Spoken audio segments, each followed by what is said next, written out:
Hello friends, welcome to Sushmita cooking and tips. ఇవాళ recipe వచ్చేసి బూడిద గుమ్మడికాయతోటి వడియాలు ఏ విధంగా పెట్టుకోవాలో తెలుసుకుందామండి. చాలా బాగుంటాయి. ఒకసారి మనము సంవత్సరానికి ఒక్కసారి ఈ సమ్మర్లో ఇలా పెట్టుకున్నామంటే మనము సంవత్సరం అంతా ఫ్రై చేసుకుని తినొచ్చు. అలాగే కర్రీస్ కూడా చేసుకోవచ్చు అండి. కర్రీస్ కూడా చాలా బాగుంటాయి. నేను మీకు ఆ వీడియోకి ఒకసారి పోస్ట్ చేస్తాను కర్రీస్ ఎలా చేసుకోవాలో.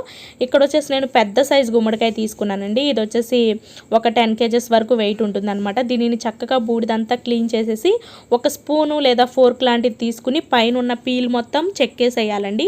మరి ఎక్కువ చెక్కు కాకుండా గ్రీన్ కలర్ పోయేలాగా చెక్కేసేయాలన్నమాట. అప్పుడు బాగుంటుంది. ఇప్పుడు ఈ గుమ్మడికాయని ముక్కలుగా కట్ చేసుకోవాలండి. సన్న సన్న ముక్కలు ఈ విధంగా కట్ చేసుకోవాలి. మరీ సన్నవిగా కాకుండా అలాగని మరీ పెద్దవిగా కాకుండా కట్ చేసుకోవాలి వీడియోలో చూపిస్తున్న విధంగా. ఇక్కడ వచ్చేసి నాకు ఒక్కదానికి కోయడానికి అవ్వదు కదా, ముక్కలన్నీ కట్ చేయాలంటే అవ్వదు. కాబట్టి మా పక్కింటి వాళ్ళు వచ్చేసి నాకు కొంచెం హెల్ప్ చేస్తున్నారండి. ఎందుకంటే కాయ పెద్దదిగా ఉంది కాబట్టి.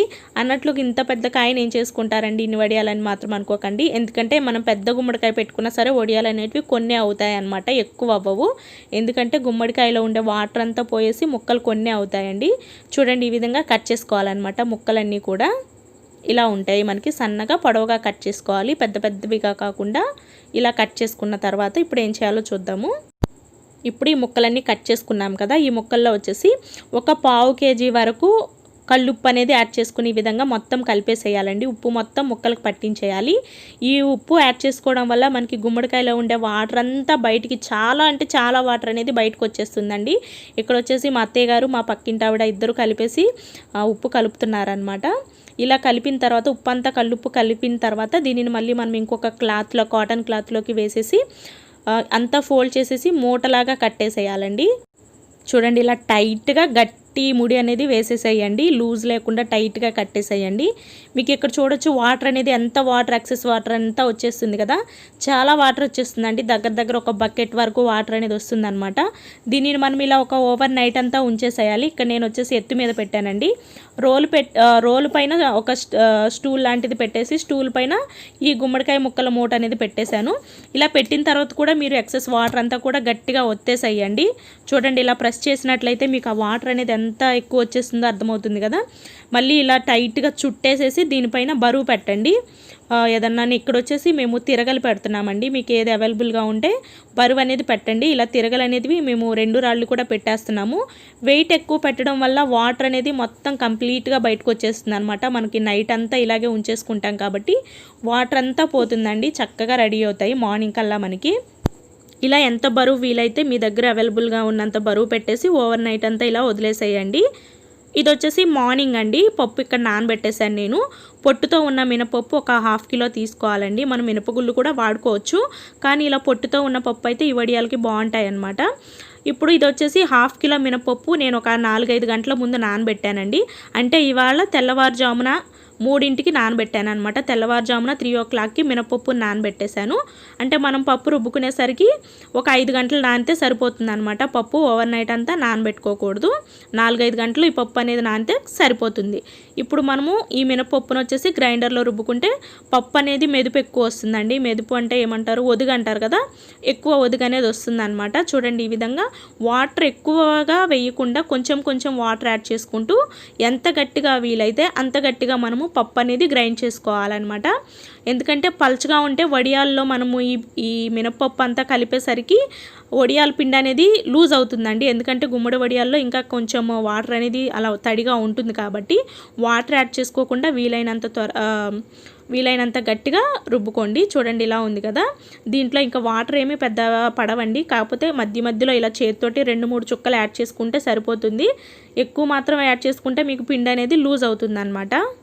ఇప్పుడు ఈ పప్పు మెదుగుతూ ఉంటుందండి. మనం ఒకసారి గుమ్మడికాయ ముక్కలని, ఇది మార్నింగ్ కదా, మార్నింగ్ వచ్చేసి ఇక్కడ ముక్కలని నేను ఆరబెడుతున్నాను. మనం మూట కట్టిన ముక్కలని మూట విప్పేసి ఈ విధంగా కొంచెం ఒక 1/2 hour మనకు పప్పు మెదిగే వరకు ఎండలో పెట్టుకుంటే సరిపోతుందండి. ఏమన్నా ముక్కల్లో తడి అట్లా ఏమన్నా ఉంటే చక్కగా తడి అనేది ఆరిపోతుంది అనమాట. చూడండి, ఇక్కడ మనకి పప్పు అనేది మెత్తగా మెదిగిపోయిందండి. ఈ కన్సిస్టెన్సీలో ఉండాలన్నమాట. పల్చగా ఉండకూడదు. పిండి ఇలా జారుగా లేకుండా గట్టిగా మనం ఇలా పైకి తీస్తే కిందకి పడినంత గట్టిగా ఉండాలన్నమాట. ఇప్పుడు మనం ఈ పప్పుని తోడేసుకోవచ్చు అనమాట. ఇలా మొత్తం మనం ఒక పెద్ద గిన్నెలోకి తోడేసుకున్నామండి. ఇప్పుడు మనం కొంచెం ఒక 2 గరిటెల మినపప్పుని కొంచెం పక్కకి తీసేసుకుందాము ఈ రుబ్బుని.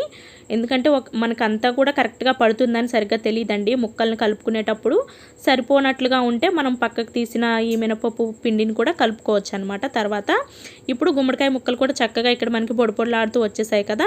ఈ ముక్కల్ని మనం ఏదైతే పిండి మినపప్పు తోడుకున్న గిన్నె ఉంది కదా, ఈ గిన్నెలో కొంచెం కొంచెంగా యాడ్ చేసుకోవాలి. అలాగే టేస్ట్కి సరిపడా సాల్ట్ కూడా యాడ్ చేసుకోవాలండి. సాల్ట్ మీకు తెలుస్తుంది కదా, పిండి కలిపేటప్పుడు సరిపడినంత సాల్ట్ చూసుకుని యాడ్ చేసుకోండి. ఇక్కడ వచ్చేసి నేను 4-5 టేబుల్ స్పూన్ల సాల్ట్ యాడ్ చేస్తున్నాను.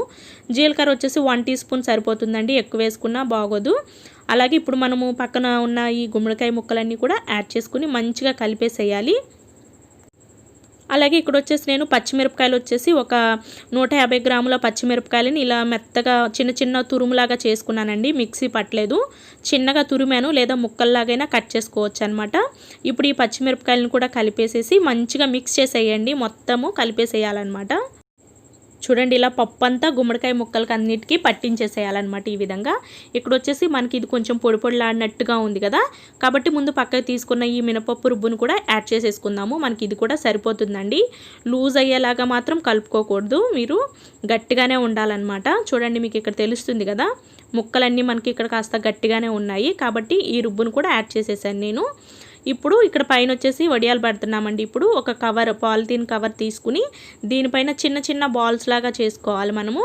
ఇప్పుడు బాల్ సైజ్ మీకు ఇక్కడ కనిపిస్తుంది కదా, పెద్దదిలాగా ఉంటుంది. అది ఎండిపోయేసరికి చిన్న సైజ్ అయిపోతుందండి, హాఫ్ అయిపోతుంది అనమాట ఎండేసరికి. చిన్న చిన్న చిన్న నిమ్మకాయ సైజ్ అంతా బాల్స్ లాగా చేసుకుని ఈ విధంగా పైన కొంచెం ప్రెస్ చేసినట్లుగా వడియాలన్నీ పెట్టేసుకోవాలి. అలాగే ఈ వడియాలకు వచ్చేసరికి ఎండ బాగా ఎక్కువగా ఉండే టైంలో పెట్టుకోవాలండి. మనము మార్నింగ్ ఒక 7-8 ఓ క్లాక్కి స్టార్ట్ చేసేసుకోవాలన్నమాట, లేదంటే ఎండ సరిపోదు. ఇవి మనకు వచ్చేసి ఒక వారం వరకు ఎండ పెట్టుకుంటే చక్కగా సంవత్సరం వరకు నిల్వ ఉంటాయండి. ఇలా మొత్తం పెట్టేసాం మేము. ఇలా అన్నీ పెట్టిన తర్వాత ఈవినింగ్ వరకు ఎండనిచ్చేసి ఈవినింగ్ తీసుకొచ్చి మనము గదిలో పెట్టేసుకోవాలండి. ఇది వచ్చేసి నెక్స్ట్ డే అనమాట, నెక్స్ట్ డే మార్నింగ్ వచ్చేసరికి మనకి ఇలా ఉన్న వడియాలు ఉన్నాయి కదా, వీటిని మనము ఇలా రివర్స్ చేసి ఎండపెట్టుకోవాలి. ఇలా ఎండపెట్టడం వల్ల చక్కగా వడియం అనేది 2 వైపులా ఎండిపోతుందండి. ఇలా ఎండపెట్టుకున్నా సరే మీకు 2 రోజులకి వడియం మొత్తం ఎండుతుంది. అయినా సరే మనం ఒక 4-5 రోజులు ఖచ్చితంగా ఎండలో పెట్టుకోవాలి. అంటే మార్నింగ్ నుంచి ఈవినింగ్ వరకు ఎండలో ఉంచడం, మళ్ళీ ఈవినింగ్ తీసుకొచ్చి మన రూమ్లో పెట్టేసుకోవాలండి. ఎందుకంటే బయట మళ్ళీ మంచు కొంచకూడదు అనమాట, పాడైపోయి వడియాలు అనేటివి నల్లగా అయిపోతాయి.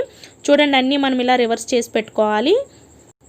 ఇప్పుడు వీటినైతే నేను ఒక 4-5 రోజులైనా సరే ఎండలో ఉంచుతున్నానండి. ఇది వచ్చేసి నేను మొత్తం 4-5 రోజులు ఎండలో, ఇక్కడ వచ్చేసి 5 డేస్ అయిందనమాట ఈ వడియాలు పెట్టేసి. ఇలా వస్తాయండి. చూడండి కంప్లీట్గా మనకి ఇవి ఎండిపోయాయి, అక్కడ కూడా తడి అనేది లేదు. ఇలా మనకి డ్రైగా అయిపోతాయి అనమాట. వెయిట్ అయితే అస్సలు ఉండవు. వడియాలు అయితే ఎన్నో అవ్వలేదండి, పెద్ద సైజు మాత్రం గుమ్మడికాయ పెద్ద సైజు ఉంది కదా, వడియాలు అయితే కొన్ని అవుతాయి. ఇప్పుడు వీటిని మనము ఫ్రై చేసిన తర్వాత ఎలా ఉంటాయో మీకు చూపిస్తాను. వీటన్నింటిని కూడా మనకు రెడీ అయిన తర్వాత ఒక ప్లాస్టిక్ డబ్బా కానీ ఏదైనా గాజు డబ్బాలో కానీ స్టోర్ చేసుకుంటే సంవత్సరం అంతా నిల్వ ఉంటాయండి. ఇప్పుడు ఈ గుమ్మడి వడియాలను మనం ఫ్రై చేసుకోవడానికి స్టవ్ పైన కడాయి పెట్టుకుని ఆయిల్ యాడ్ చేసుకోవాలి. ఆయిల్ డీప్ ఫ్రైకి సరిపడినంత యాడ్ చేసుకోకూడదండి, కాస్త తక్కువగానే యాడ్ చేసుకోవాలి. మనం నార్మల్గా వడియాలు ఎలా వేయించుకుంటామో అంత ఆయిల్ మాత్రమే యాడ్ చేసుకుని ఆయిల్ని బాగా హై ఫ్లేమ్ మీద కాగనివ్వండి. అలాగే మనం ఈ వడియాలు ఫ్రై చేసుకునేటప్పుడు వచ్చేసి మీడియం ఫ్లేమ్కి అడ్జస్ట్ చేసుకుని ఈ విధంగా ఫ్రై చేసుకోవాలి. వడియాలు అనేటివి చక్కగా మనకి ఇలా ఫ్రై అయ్యేటప్పుడు ఉబ్బుతాయండి, డబుల్ సైజ్ అవుతాయి. అంటే మనం పెట్టినప్పుడు ఏ సైజులో పెట్టుకున్నామో అదే సైజులో అవుతాయి అన్నమాట. ఇప్పుడు వీటన్నిటిని కూడా మనకి ఎన్ని కావాలంటే అన్ని తీసుకుని దోరగా వేయించుకుంటే మనకి చక్కగా కరకరలాడుతూ వడియాలు అనేటివి రెడీ అయిపోతాయండి. వీటిని మనం డైరెక్ట్గా తినేసేయచ్చు, లేదా పప్పుచారు, ఇలా రసము ఇలాంటి వాటిలో సైడ్ డిష్గా కూడా తీసుకోవచ్చు అనమాట. అలాగే ఈ వడియాలతో మనము పులుసు కూడా చేసుకోవచ్చండి, చాలా బాగుంటుంది. గుమ్మడి వడియాల పులుసు అయితే చాలా టేస్ట్ ఉంటుంది అనమాట. నేను మీకు ఆ రెసిపీ కూడా తొందరలోనే చూపిస్తాను. మొత్తము ఈ గుమ్మడి వడియాలన్నీ కూడా ఇలాగే ఫ్రై చేసుకోవాలి. చూడండి ఎంత చక్కగా పొంగాయో. అన్నట్టు ఈ వడియాలు తొందరగా ఫ్రై అయిపోతాయండి, మాడిపోనివ్వకూడదు. చూడండి ఇలా నాకు కావాల్సినన్ని కూడా నేను ఇలా ఫ్రై చేసి పెట్టాను అనమాట. చూడండి ఎంత చక్కగా ఉన్నాయో. మీరు కూడా ట్రై చేయండి, ఎలా వచ్చిందో కూడా నాకు కామెంట్ సెక్షన్లో తెలియచేయండి. ఖచ్చితంగా మీరు ఒక 4-5 రోజులు ఎక్కువగా ఎండపెట్టుకుంటేనే వడియాలు అనేటివి ఎక్కువ రోజులు నిల్వ ఉంటాయి, చాలా క్రిస్పీగా కూడా వస్తాయి అనమాట. చూడండి వడియాలు మనకి ఎంత గుల్లగా వచ్చేసాయో. ఓకే ఫ్రెండ్స్, మీకు కనుక ఈ రెసిపీ నచ్చినట్లయితే లైక్ చేయండి, షేర్ చేయండి. అలాగే మీరు కనుక మన ఛానల్ని ఫస్ట్ టైం చూస్తూ మన ఛానల్ని సబ్స్క్రైబ్ చేయకపోతే ప్లీజ్ తప్పకుండా సబ్స్క్రైబ్ చేయండి. Thanks for watching. బాయ్.